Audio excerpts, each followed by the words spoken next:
I know y'all remember that iconic wedding scene from Eddie Murphy's 1988 film Coming to America. Yeah, I remember how Akeem was set to have an arranged marriage, and at one point he actually asks his wife to bark like a dog. He wanted to test whether she would do anything he asked. So it concerned him that she seemed quite mindless, and although beautiful, she didn't offer him the love match nor the intellectual stimulation that he was actually seeking. We should talk about this scene from the film. I'm Heit. And I'm Cheri. And you've discovered Axiom Amnesia.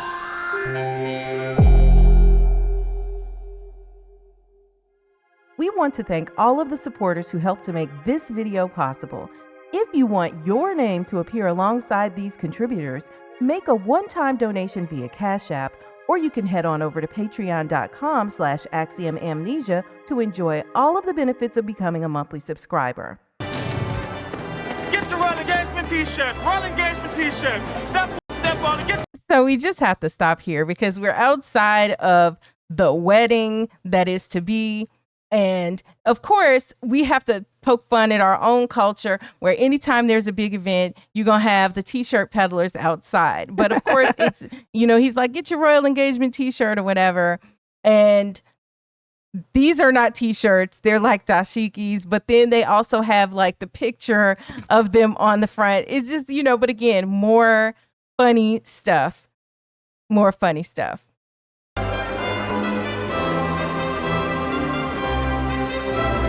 So we get to hear this music, which interestingly is very European sounding, right? That they're playing as people are coming into this big event that's happening. I have to give it up to the costume designers because the costumes were just amazing to me. And to see all of those people come in and have a variety of different costumes. Now, of course, they weren't going to be true to any particular specific country, right? It just kind of this hodgepodge of, again, nondescript African looking prints, right? But everything there is just amazing looking, and visually it's very colorful and beautiful. And to me, I just really could appreciate that. Yeah, and the budget, I think, was around 30 million. So they did all that with that. 30 million, $1988. Yeah, that's a lot though. I don't know. How much is that in today's dollars? And the second one, I think it was actually 60 million, the budget. Because, there is a sequel, y'all. So, 30 million in 1988 would be, including inflation, about 80 million in today's dollars. So that's a lot. Crazy. Because it was Eddie Murphy, though. Yeah, yeah. Nobody else black is getting that. Well, the question is that, we still have yet to actually discuss in full detail, and maybe we'll just do a separate video on this, is what makes a black film? Because this is a movie with a, pretty much all black cast, but it is still, funded by a studio. It's not like it just was, made by black people. It just has black actors in it, right? It's not just independently done. It's not in the category of like a Tyler Perry film, right? Where everything is black from top to bottom. Right. This money was made for, the studio. Yeah, but I think most of the movies that most of us know, collectively, they aren't. That's the case. Yeah, it's that is the strange. case. It would be the exception. But we can get into that, so make sure you subscribe. Yes. And speaking of subscribing, please subscribe across all 3 of our channels where we do film criticisms, because they are each slightly different with slightly different types of videos.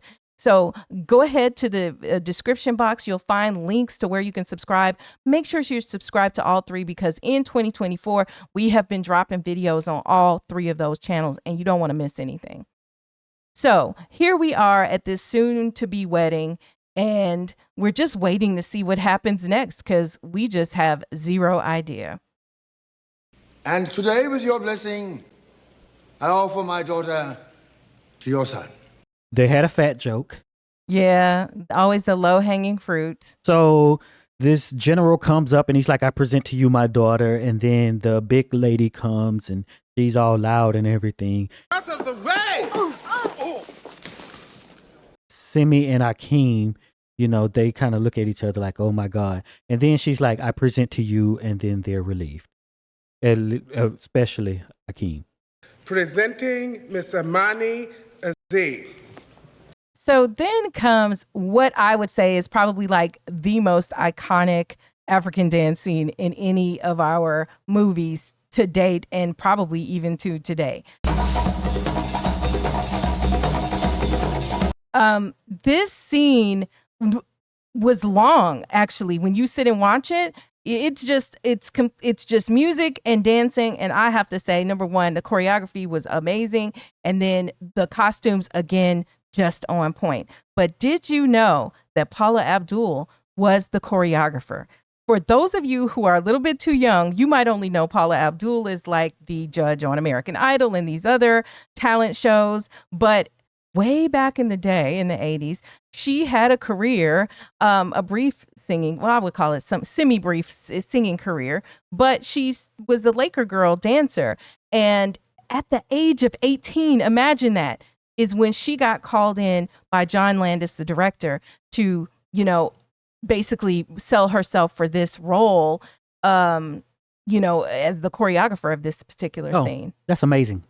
So this, as a kid, this was one of my favorite scenes because of the dancers and what they were wearing. Of course. But what I notice now is there was one to maybe two dark-skinned women, or just people in general. Like, this was the lightest African nation, maybe East North Africa or something. But yeah, in the dancers, or the all dancers. of the The in the dancers. dancers. Yeah. So I don't know whoever they chose there, but you know, that scene, it went off, I think, without a hitch. We talk a lot about, you know, the different shades of blackness that we see in our movies and who gets cast for what. And, you know, I was looking at that as well with the different dancers and stuff. But what I could appreciate was that, you know, when we get to the part which is coming up right now, where Miss Imani Aziz is presented to Prince Akeem, that, you know, she is Vanessa Bell Calloway. And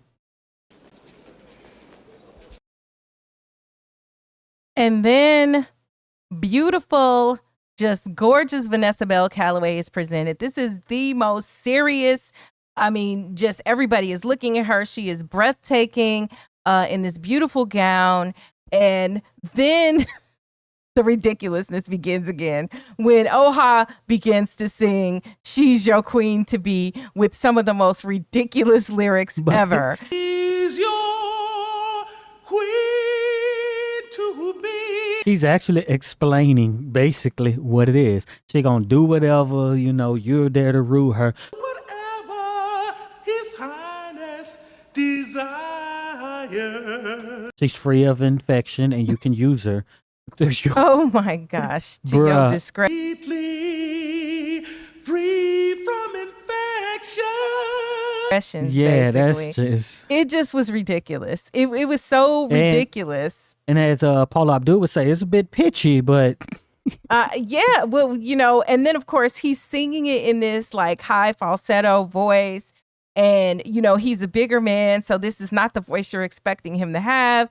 It is just, but again, this is one of the most iconic scenes from the original Coming to America film. Excuse us for a moment. Akeem takes her to the back or some room off to the side, and he's like, oh, I need to talk to you before we end up getting married, you know. And basically, he's just trying to get to know her, and she talks about she's been trained, right, to serve him. Ever since I was born, I've been trained to serve you.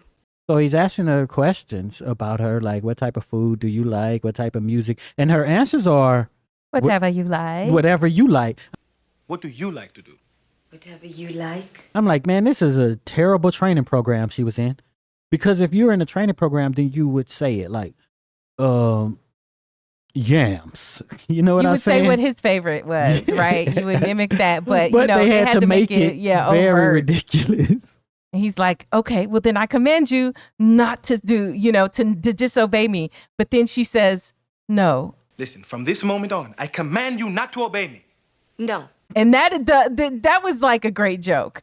That was a really great joke because, obviously she's disobeying him, but she's not going to according to her word. So I love that joke in the midst of this ridiculous scene. And she seems quite confused. Everybody is quite confused as to why, why are you messing with the program? Like, why do you want to talk to her in this back room? Yeah. Why are you? And she's looking like, why are you asking me these questions? Am I not beautiful enough? Every for time you? there's like customs and rituals, I think of the line from Contact with Jodie Foster where she goes and, spoiler alert, she goes and she meets the aliens and they're like, this is the way it's been done for millions of years or however long it's been. He's upsetting what's been done for so many years, for centuries. Yeah, he's rocking that apple cart. And, that is, so the question is like, is it disrespectful to throw out the traditions? Should you honor traditions of your families and culture? Or, how do you view that? Because to me, it depends on what it's about, but some traditions will dictate things down to the personal level, right? Like a marriage, like saying who you should be with and stuff. And versus, just other things like maybe, behaviors, Right. general behaviors. Like or what's whatever. right or wrong, right? So is it wrong to have a woman serving you, right? But the movie is showing me that that's not the issue. The issue is that he wants a woman to not be that. Not that he just think it's wrong for this to be the case or for women to be treated that way. Because he's still royal, right? But he's like, what I want for me, myself, is something a little different. Because they make it like he doesn't get a choice himself. So he himself is in bondage, right? With these customs. Because he's like, I don't want the roses. I want to wipe my own backside. I want to tie my own shoe. And they're like, no, this is the way it's done. You don't get a choice. It's like everyone involved doesn't get a choice. And we could go on off into this great philosophical discussion on that. But that's the hard part, right? Because that's like, all right, so us regular peasants or whatever, people, non-royals, are looking at this thinking like this guy has every material thing in the world, all of these creature comforts and conveniences and stuff. But we're supposed to look at that opulence and feel sorry for him because he doesn't have, this free will within certain boundaries, right? And we see it with like people who were child stars. Like, I don't know why, I just thought of Michael Jackson, right? Where people are like, but he didn't have a childhood. But you had like Never Never Land, and and I don't think money, and don't get me wrong, money doesn't make you happy and all of those things. But in a way, it's just kind of difficult when regular people's lives are hard enough to have the empathy required to really understand why somebody who does seemingly have it all materialistically and maybe even otherwise is unhappy. Right. Which makes the movie itself, because later on it's basically now we have this woman who could be married into royalty, but she don't want that, and that whole dynamic too. It's a lot of different themes that's going on, which made this movie good or great, even though it's a comedy. Yeah. Yeah, I do think that was the appeal, right? Because you got the slapstick laughs. You had laughs on all levels. Plus, there was drama in this, even though, like you said, it's labeled as a comedy. Yeah. Bark like a dog.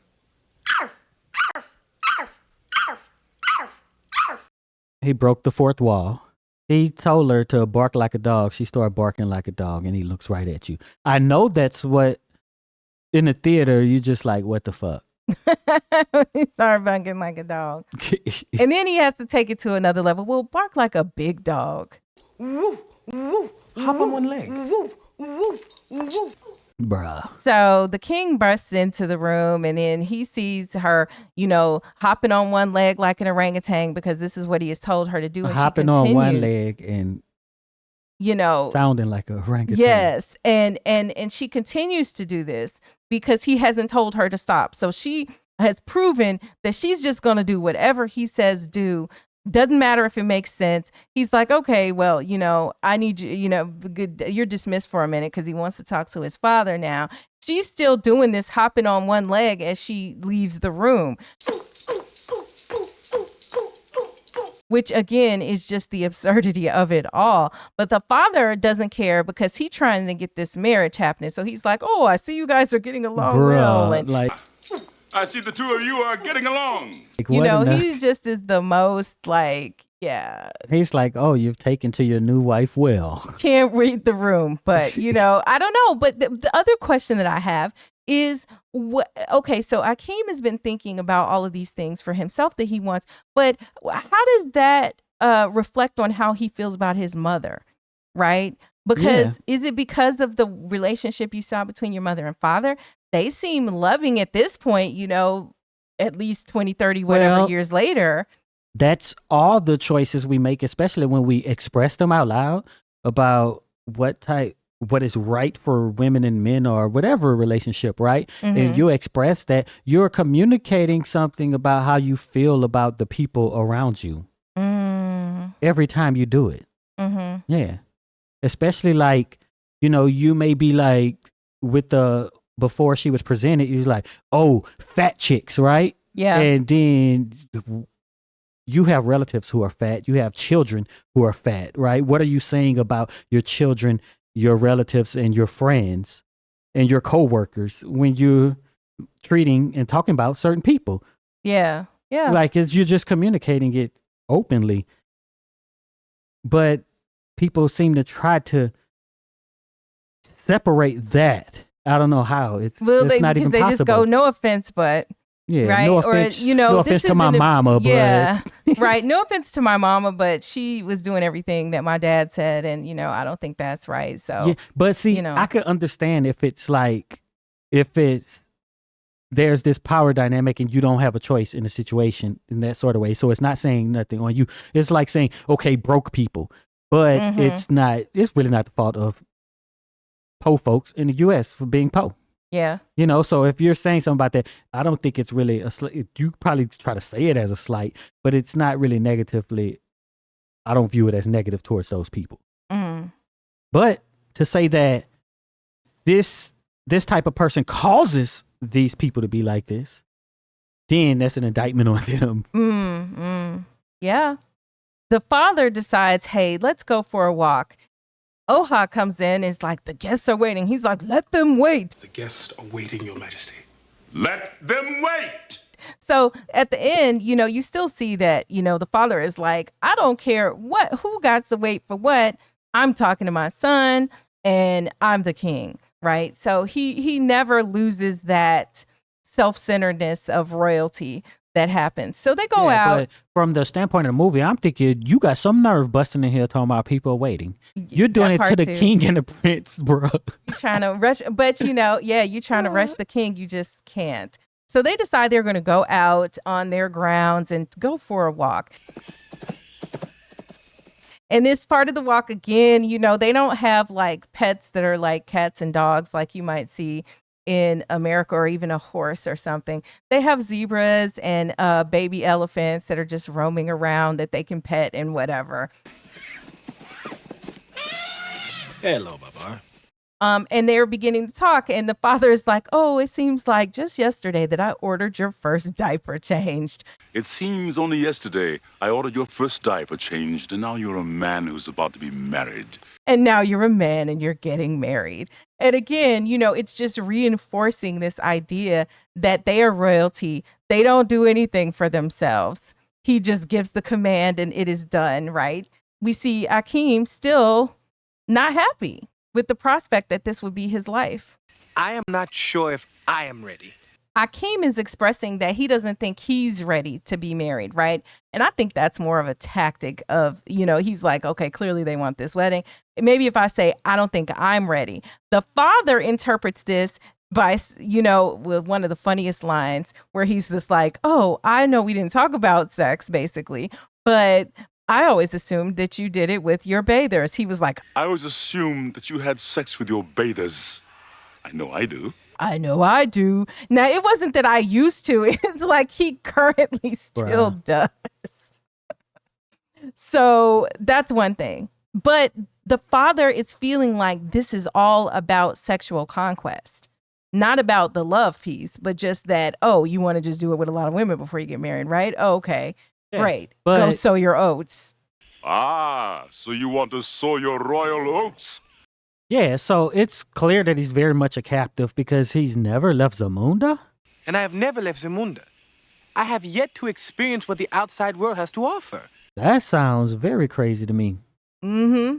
As the prince, just imagine having all the wealth in the world and you've never left where you're from. That's just very strange to me. And that's a lot of people's existence, but they're usually not like the crown prince of some amazing That's why country. I'm saying I don't know why they put that line in there. It's weird. The king is like, it's settled then. You're going to go basically bang a bunch of women for the next 40 days, and then you'll come back and marry Imani at the end of that after you know, been around the world, been for the streets. The wedding will proceed in 40 days. You may go home now. Good night. So they bust in this room of people who are waiting to basically see a marriage occur, or at least at a very minimum their engagement. And the king don't care. He's just like, oh yeah, ain't no wedding today. You know, get the baggage ready. My son is going on a trip. Oha, prepare the royal baggage. My son is going on a trip. Now, you can see how he hasn't even said anything to his wife, the queen, about this. She's looking confused. She's like, wait a minute, what's going on? A trip? Who? What? But, you know, so clearly he has stuck to the traditional approach to his wife. And yeah, the wedding is delayed. I have something else in mind. Tell no one of this. I intend to find my bride. So Simi doesn't know what's going on, and Akeem explains it to him, and he's basically like he just wants to find a woman who's going to arouse his intellect as well as his loins. I want a woman that's going to arouse my intellect as well as my loins. And then out of nowhere, it's just like, I'm going to go to America, and I don't know why.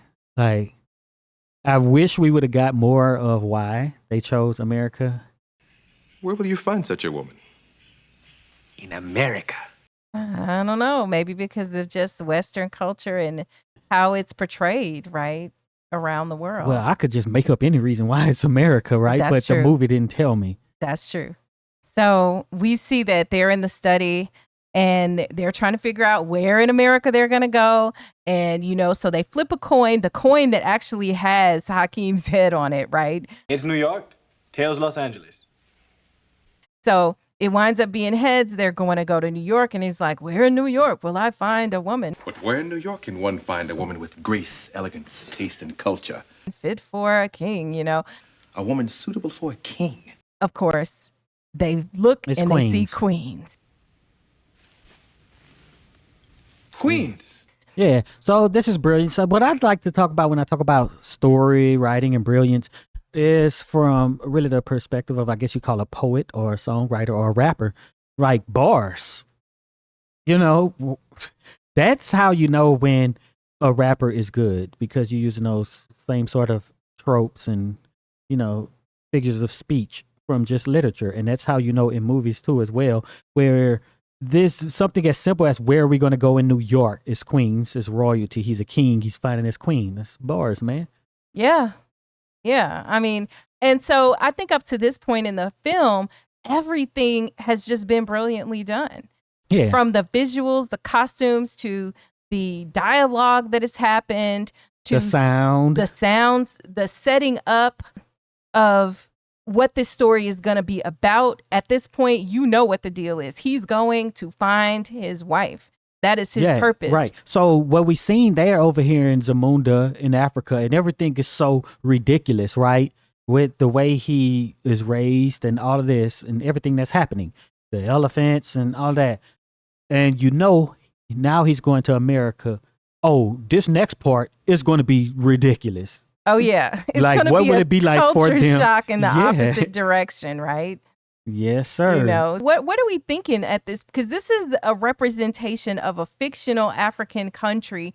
And, you know, to get back to that conversation about, were there insensitivities about the portrayal of continental Africans here? Because of course, in this country, I mean, labels, but we refer to ourselves as African Americans or Black people in America, but there are some cultural differences and insensitivities can happen. And, sitting here in 2024, you realize that a lot more probably than, not only because I was a child in 1988, but also because I, am just a lot more aware. Yeah.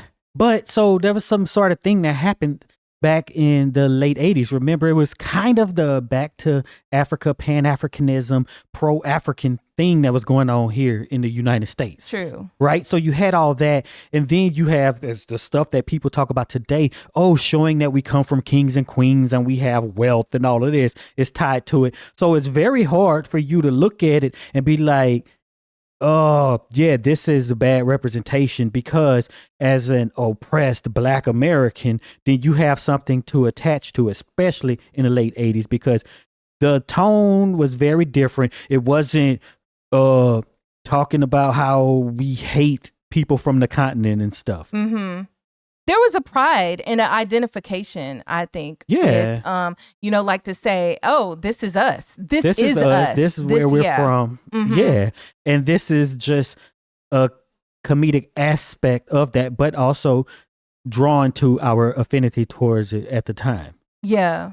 Yeah. And because you got to also remember that, right, you had these movies that were coming out. You had, in hip hop culture, people were wearing like the African medallions, red, black, and green. You still had some overflows of people even from the 70s who were, wearing kente cloth and other things that to us here represented the connection to the continent.